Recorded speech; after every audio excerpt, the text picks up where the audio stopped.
towards your inner armor.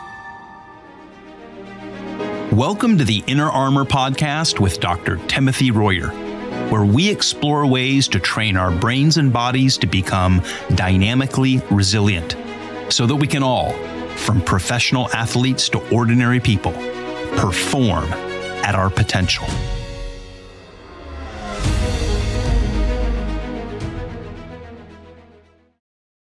Well, welcome back to the podcast, Doc. Yeah, it's good to be back with you. We kind of finished up with, well, what do we do next? And that's kind of where we are today, right? Yeah. Now, to lead off, you often quote, professional athletes and whatnot, but I'm going to throw a quote at you from somebody who was very definitely not a professional athlete, and that was the filmmaker Woody Allen. And Woody Allen once very famously said that 90% of success is just showing up. Oh, man, is that true? He was making the point that in a lot of times in life, a lot of points in our career, we just don't show up. And that if you just keep showing up, right, and being there, right, that a lot of times that's what success over the long haul is. But this whole idea of showing up or not showing up really is central to a lot of the work that you do with professional athletes and ordinary people and all the things you've done in your career. So talk about showing up. Yeah, and I think I'll kind of start with this is let's have our listeners think about the people in their lives. Think of that person or a few people that have had the most impact on you. The ones that really kind of know you the best, the one you go to in times of need. If I said, you got to phone a friend right now, right? Who are you going to call? Who are you going to call? And I will almost guarantee you that person is somebody who you would consider as always being present with you. That they're there with you in that moment, right? And you can trust that person that they're not going to be scrolling through their Facebook, right? They're not going to be, pacing back and forth. They're going to sit down and they're going to lean in and they're going to listen and they're going to be present. And relationships that really make us healthy are ones where the people are present. And when we're present, I'd also challenge the listeners right now as myself, who's the last person you interacted with today and how much of you was in that moment? Was it 100%? Was it 60%? Was it 30%? And in whatever field it's in, it's all about being present. I want my accountant to be present when they're working on the books, right? I want my wife to be present when I'm talking to her, right? We have that expectation from other people, but how good are we at being present? And that's the real challenge as we go through today's podcast. Yeah, I remember joking with friends years ago because someone was saying, "Man, I don't like these kind of obsessive, compulsive, alpha personality people that are, totally in." I go, unless you're having brain surgery. Yeah. And then you want your brain. So I want the most uptight, overwired, right, alpha personality guy cutting on my head, right? Because I want him to be 100% there. Yep. But you're right. I mean, it's being there. But now I've heard you talk before about there's sort of an inverse relationship. I mean, a little bit of maybe an irony about the frontal lobe, right? So certain people have a capacity, God-given capacity, whatever, to conceptualize. Right? Yeah. And I mean, that's a gift. The ability to conceptualize, to visualize, to imagine, to think, to plan, right? To see scenarios in the future and sort of game them out. That's what makes some people capable of doing, amazing things. But the dark side of that or downside of that is the more you live in that space about what might happen or that conceptual space, in some sense, you're not living in the here and now. You're not living right here in the moment, and, what makes us different from animals is this cerebral cortex with all these folds in it that the further you go down in animal sophistication, you'll find that there's less of these folds to the point that the cerebral cortex is almost flat. But in humans, we have tons of these folds in the cerebral cortex that come forward and create this frontal lobe. And so from a neuroanatomy standpoint, we are much more complex than animals. The downside to that is an animal is pretty much always present, right? Like when my Vizsla, climbs up on the couch and he curls up with me, he's there, right? Like he is, I can't even get him off of me. They call them Velcro dogs, right? But he's not thinking about, oh, what time is, my favorite TV show on, or, how are the Jets doing this year compared to the Dolphins, right? He's right there with me because he isn't able to go into these different places. Now I can. And so I have the ability to go. If you ask me about my second grade teacher, if I ask all of our listeners out there, imagine for a second your second grade teacher, a lot of you can see that person in your mind. Imagine yourself 5 years from now. You can actually create that scenario in your mind. That's what makes us so sophisticated as humans. And it's what really gives us kind of our power to kind of change the world around us, to create the iPhones, right? To create the Teslas, to fly aircraft in the sky across the world, right? Is this ability to plan and reason and engage in executive functioning. But it is a blessing and a curse, is that we have to be able to balance that and not let it just take us into places that rob us from being in the moment, whatever that moment is for you. You have a phrase about this, the what ifs, the what ifs and the what abouts. I say, what if this happens? And I can ask you, what if? And all of a sudden your stress is anticipatory stress. And we're going to talk about this in later podcasts, but it's not really stress that kills you. It's worrying about stress. It's the anticipatory stress. It's engaging that frontal lobe, doing the what ifs to the point that you're now in sympathetic and you can't sleep at night. You're so far removed from presence that you can't engage in a conversation with somebody for more than 30 seconds without your mind bouncing from here to here. And then you want to say, well, I have ADHD. I would say you probably don't have ADHD. You probably have something going on in your autonomic nervous system that's upstream. But the what abouts are those things that are unresolved. The unresolved past is our present. And I would like to talk about that a little bit more, because I know all of us have something back there that's undone, that's unfinished, that sometimes can get to the point that it actually dictates our presence. It becomes the thing that guides us because of these unresolved things. And want to briefly discuss, why is that going on in our brain? Because that doesn't happen to the animal. It doesn't happen to my Vizsla if he misses a catch that I want to throw a ball to him, right? He's just on to the next toss, right? But the athlete maybe misses the next 3 catches because he's thinking about the easy one that he dropped, right? Or he's at the free throw line and can't make that free throw. Or at work, we make a decision because we're thinking about the what about. So I'd like to talk a little bit about how this happens, okay? So let's start with this.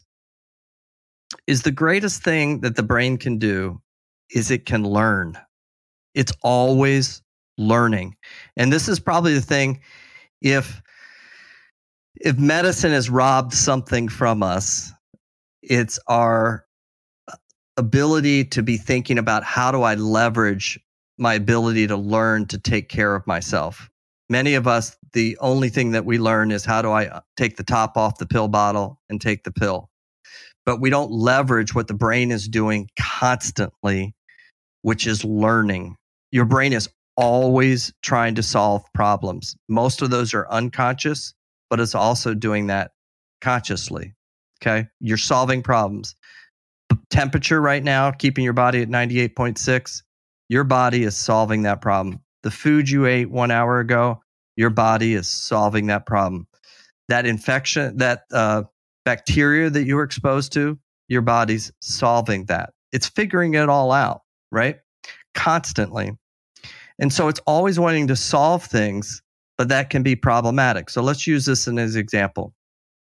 If I say to you, the sky is blue, you'll probably just move right on. But if I say to you, why is the sky blue? Okay, what makes the sky blue?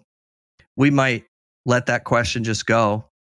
But I've now triggered something in your brain that sometime along the way, it might be tomorrow when you're standing in the shower. Okay, it might be when you're driving down the road to work 2 days from now. Something's going to pop into your mind. You're going to say, oh, the sky's blue because of this, right? Because your brain needs to solve that problem. The statement, the sky is blue, doesn't do as much for you as, well, why is it blue, right? So that's that brain's, even at an unconscious level, it has to learn. It has to figure that out, right? So the whatabouts really come from these unresolved problems that my brain hasn't come up with a good enough solution for. It can't pack it up. It can't be, this is why the sky's blue. Why did that person abuse me? Right? Why did that happen? And it's still unresolved, you know? Why did I have such a hard time in school? Why did I lose that job? Why didn't I make that team? Right? We ask those whys, we think they're kind of done, but your brain is still working on solving that problem. And that unresolved past, because of your brain's natural ability to want to learn and figure things out, is actually still open, and it's your present. It becomes your present because you can't close the loop on this question. You can't close. Does that make sense? Yeah, you can't close the file. It's like in some detective show where they've got the unresolved case files, right? From some murder 20 years ago that detective so-and-so is still working through. They've never solved the case, and it just sits there on his desk forever thinking about it, right? It's the John Benet Ramsey situation. Like, we're still talking about it. We can't figure out who did it. But now I want to kind of ask you this, because, your career, neuropsych and all the things that you've done, the average person struggling with that, maybe they reach out through their insurance or their employer or whatever, and what they're offered is talking therapy. So go into a counselor, spend 40 minutes talking about this. You're going to spend 3 or 4 sessions or 5 sessions talking about it. Talk about talking therapy in terms of addressing some of this and how it plays out in our ability to do all the things that you're talking about, which is close those loops, close those cases, be present. Start off by defining for the listener, from you as a doctor of neuropsychology, define talking therapy. What do we mean by that? Yeah. So we're talking about cognitive behavioral therapy or psychoanalytic therapy or different forms of therapy where what you're going to do, if you go way back to like Sigmund Freud, okay, he felt that if I give you the blank space, like create a blank screen, and I get out of the way and let you just kind of project these things out here, that in a sense, the brain will start doing some of this problem solving by projecting it out. And that's why you see the picture of the therapist kind of sitting behind the person laying on the couch, and the person is supposed to, in a sense, start this loop, this undone loop, right? And some of the theories there is that we will play these undone loops out in scenarios that look like the original undone loop. So I have a problem like with my father, let's say, then all of a sudden I have a male school teacher, and I might act out that same problem, what is called a cyclical maladaptive pattern. Until I get a corrective emotional experience, I'll keep engaging in this unresolved pattern, maybe through 10 relationships that need to get unpacked. And so in therapy, in traditional psychoanalytic or interpersonal therapy, you would go back and try to unpack some of those and maybe cognitively try to resolve that problem. the therapist should become corrective in that and not get in the loop as well. That's what they call transference. Countertransference is when all of a sudden the therapists get stuck in the loop, and that's always a problem. But they're in that setting, which is helpful. You're really working outside with more the conscious. And we've talked about this difference between the conscious and the unconscious. But we cannot remove ourselves from the fact that my unconscious body, 90 to 95% of what's going on that I'm not even aware of, was present in these situations as well. So I developed triggers in my adrenal system where a certain thing happens, it activates my memory centers in my hippocampus. Because something emotional happens, it triggers my amygdala. And now my hypothalamus is activated and asking for my adrenal glands to release adrenaline. All these are very physiological things that are learned patterns that are the triggers can set those off. And I find that if you're not unpacking that and retraining some of that, that you can really be spinning in circles in the talk therapy. And a great example of this is we work at a major Division I university where we provide treatment for all their Division I athletes, 600 of their athletes. And we started to do some work for their counseling center because what their main person there identified, unbeknownst to us, was these athletes that we had been training on how to breathe well, how to control their heart rate variability, how to control their skin response, which is a real factor in stress, change their body temperature, which we were doing for sports. He was astutely noticing if he was seeing some of these people in counseling, that they were advancing much faster than the average person coming to the counseling center. So he's asked us at the counseling center where he's at, or the part that he does the counseling, is he wants everybody doing 10 to 15 minutes of this body work, this working with the autonomic nervous system to calm it down before it ever even comes into therapy. And he's reporting that it's taking half the number of sessions to get these students through issues that in the past would have taken twice as long because their bodies are getting reprogrammed. So now they're more receptive and they're not getting stuck in these loops automatically, which become counterproductive to treatment. Does that make sense?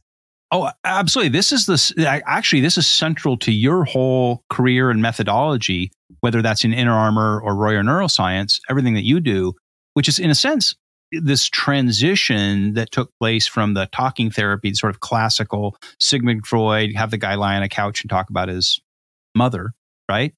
To understanding there's neurological, physiological components to a lot of this, not just the conscious stuff.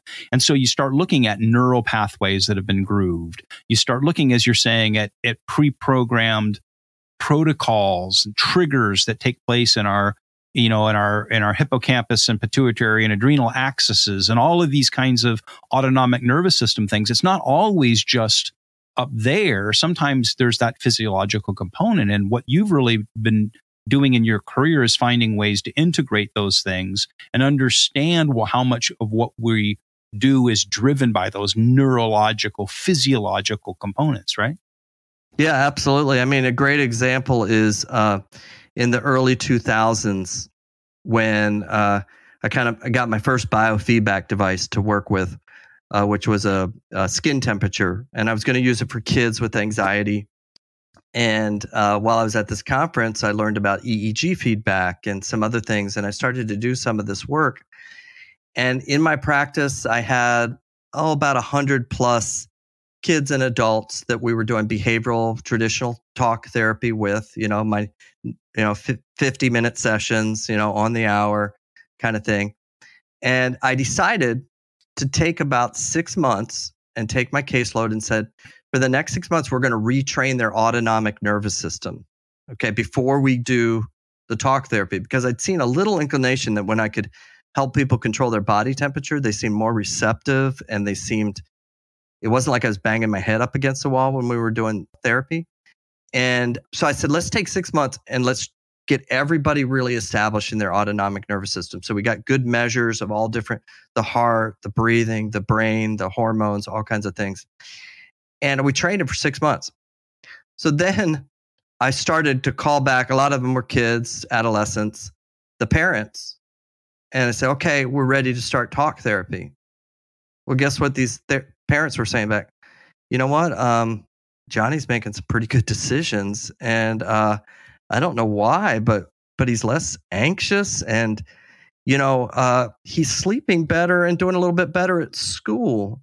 And I started to track this down, and I basically killed my practice. Okay, my therapy practice went down to 0 because we started focusing on the autonomic nervous system. Not to say that, I mean, therapy is great, and I'm not opposed to that.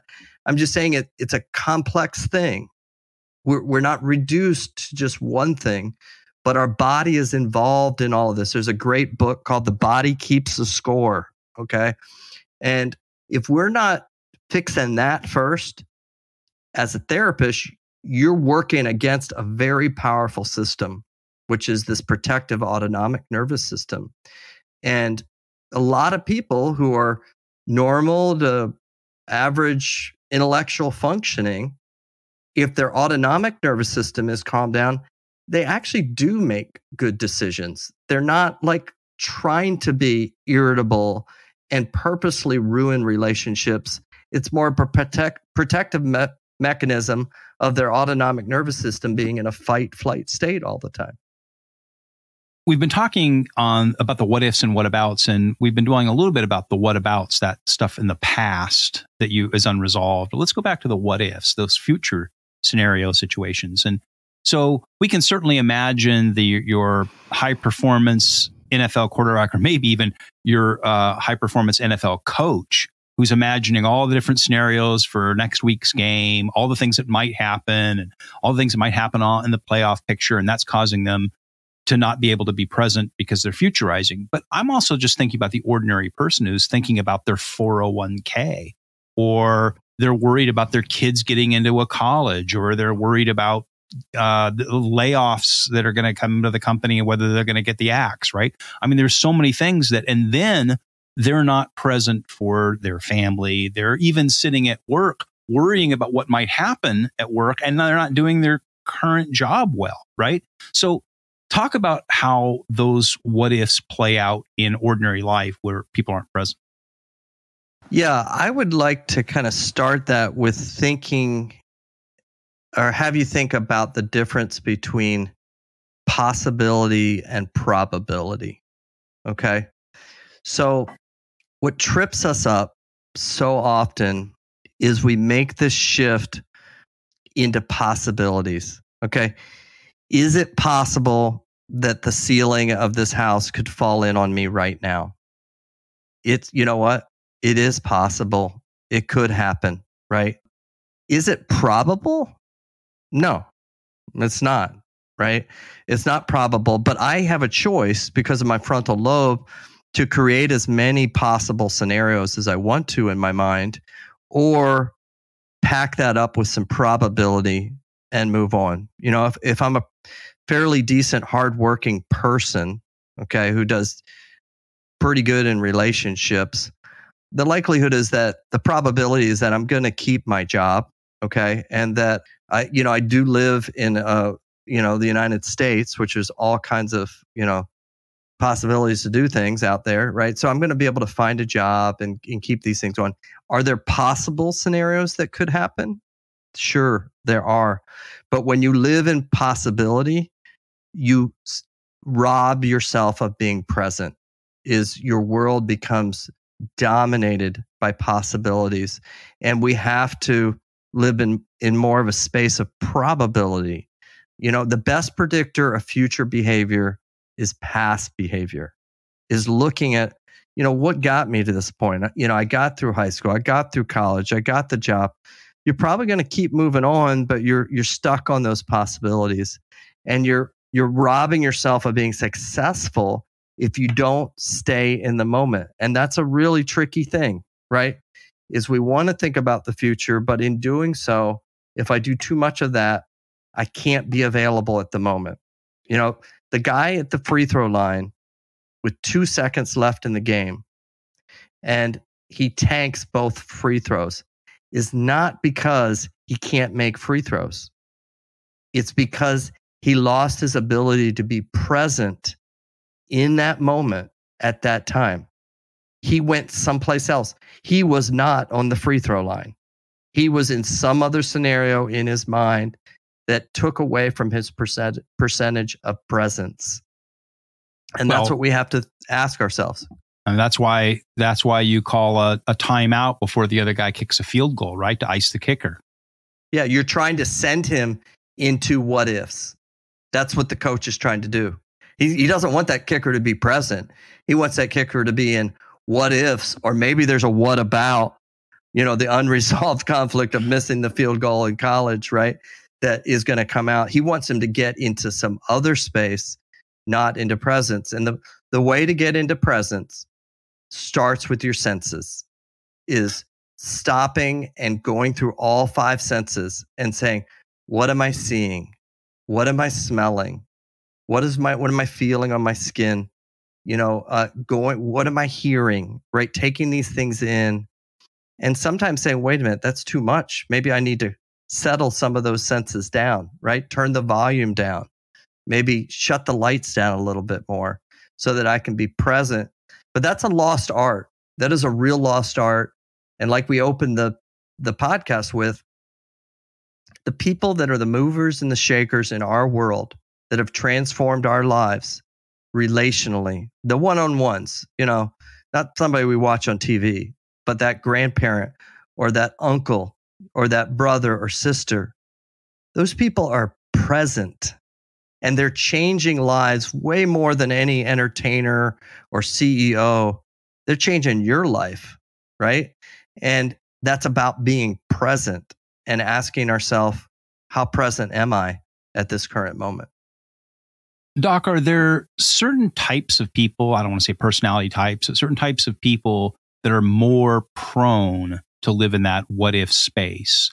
In my life, I know a lot of people who are engineers and scientists, and it seems like a lot of them get caught in those loops because they're, in a sense, by inclination and training and experience, they're constantly computing, they're constantly thinking, they're constantly conceptualizing.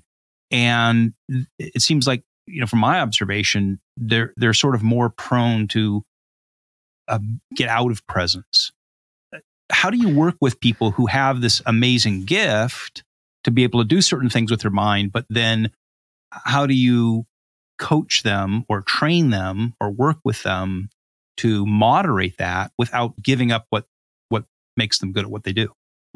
Yeah, I think that's a great question, and that really goes to kind of the physiology or the neurology of kind of how our brain works. And when you talked to this earlier episodes of how it works off of electrical current, okay? And so this electrical device, this brain, you can read the speed at which this brain is going, okay? And we'll get into this in later podcasts, but I want to explain this one variable in the brain which I think robs us of presence, and that is something called high beta. High beta is the brain's ability to go really, really fast, and if necessary, obsess and become very tunnel vision. And so this requires very high speeds, frequencies up above 24 hertz, 27 hertz. The perfect speed in that ideal spot in the brain is about 12 to 15 hertz. But when you get up in these fast frequencies, it robs you of presence. So just not to get too deep here, but you want the ratio of your high betas to your really good brain waves to be less than about 1.4. You don't want more of that because then you're dominated by these fast brain waves. The average person walking the street is about a 1.6. I see if I took 100 school teachers, they're about a 1.8, 1.9. And the average physician is about a 2.2. Average attorney is about a 2.4. Okay. That doesn't mean they're all that way, but there is, like you said, there's a tendency that sometimes the things that make us successful, that we've, that perfectionism, that obsessiveness, that drive, can get out of balance and get us stuck up into that state, which robs us from presence. So when I'm in high beta, too much of this stress brainwave, I can't be present. But I want to give you an example. So these are the average numbers, 1.4, 1.6, up above 2. Now you're getting really kind of non-present. You're in the what ifs or the what abouts. So when I typically will look at like an NBA draft or an NFL draft, we'll see people that average around 1.6-ish, 1.5-ish. Average tennis player is about a 1.5, 1.6, right? Well, I had an opportunity a number of years ago to work with somebody who has been number one in the world in tennis multiple times. When I went to go look at this individual's brain, now you remember, 1.4 and higher, too much high beta. Very rare to see somebody below 1. This person was a 0.69. Wow. There was basically no high beta in there. If it was much lower than the good brain waves, right? And that ratio, it's very rare to see it below 1. This person's a 0.69-ish. Had an opportunity to actually then a year or two later hook up somebody who'd been number 1 in the world in golf multiple times. 0.71. Wow. It's just rare enough to see one person below 1, but then to see 2. And then I got to hook up somebody who was MVP of the NBA. 0.7. These are oddities. Those don't just come from being a great athlete. They are combined with athletic ability to allow these people in very, very stressful situations to not let the what ifs and the what abouts come in electrically, but to be very present. When they're at Wimbledon, it's like they're on their practice court, right? Yeah. When I'm at Wimbledon, I'd be like, I couldn't even step on the court. I'd be so nervous, right? Because I don't have that underlying high beta. And we train that in individuals. I have some CEOs right now who are 0.65, 0.7. And they're like, Doc, in board meetings, I am so far ahead of everybody else because I can see the seams on the ball. There's no high beta in there. There's no what ifs, what abouts. And so it really goes back to a measurable thing. And that's the physiology of the autonomic nervous system and what it's doing. That is what truly defines presence, is being able to keep the autonomic nervous system under control. Okay. So 2 things, Doc. One is for somebody that says, I really want to begin that kind of assessment and training. They can go to forgeinnerarmor.com and find links there, links off the podcast. They can work with you, your team, Royer Neuroscience, different capacities and ways to do that. But informally, the person who's listening to this, who's got to go out tomorrow and do whatever it is that they have to do in their arena of life, what are some tips for them to be present tomorrow in wherever they are doing whatever they're doing? Well, the place I would start would be breathing. I would start every day. I would tell the person out there, I need to make a change. Something's got to change. I got to stop living in the what ifs and the what abouts. Okay. I want you to take 3 minutes in the morning. 3 minutes. That's all I'm saying. Okay. Get an app on a phone that teaches you to breathe at 6 breaths a minute. Okay. From your diaphragm, and just do 3 minutes of breathing and be thinking about your 5 senses, being present. Then halfway through the day, after lunch, whatever, 1 o'clock, sit down and do 3 more minutes. And then later, before you go to bed, do 3 more minutes. So 9 minutes. If you can't come up with 9 minutes, then you have a different issue that we need to talk about. Okay. But just do that. Set the alarm on your phone to go off and just do 3 minutes of breathing. We're going to hear this story later, but there was an athlete that came to me and said, Doc, I got to get fixed in under 2 weeks because we play Ohio State. And what can you do? And I said, well, I can't do a lot on your brain, but I can teach you to breathe. And that guy went out and had a fantastic game 2 weeks later and was a different person. But it's all about the breathing first. Okay. And that breathing is what connects us, connects our body internally, and thinking about that breath, and really accentuate that exhale, nice and long and kind of drawn out, nice exhale, and just try to relax. Do that 3 times a day. That's where I would start. And you've also talked in the past, you just mentioned it too, the sensory connection. So one of the things that grounds you is to physically touch things, right? To physically pay attention to things. I hear the bird chirping, or I hear the traffic on the street, or I'm touching the desk, or I'm touching the wall. I'm connecting myself to where I actually am, right? Yep. Bring in those 5 senses. Go outside and go through all 5 senses and say, what am I experiencing?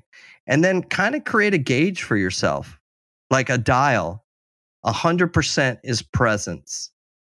Where am I right now? Right? Can I get 10% more? I'm at 40%. Can I be 10% better? Okay. You start doing this with significant others in your life, they're going to wonder what in the world happened to you, because you're going to be a different person. They're going to be like, you're actually listening to me. Yes, I'm being present. And you'll actually learn a lot from the people around you when you are present. That's great stuff, Doc. Well, we'll come back and talk more about that in future episodes, I'm sure. But thanks for joining us today, and look forward to our next conversation. Can't wait for it. This has been the Inner Armor Podcast. You can find it wherever you get your podcasts. Would you please follow or subscribe, and make sure to leave us a review or comment. You can learn more about Inner Armor, Dr. Royer, and how to perform at your potential by going to forgeinnerarmor.com.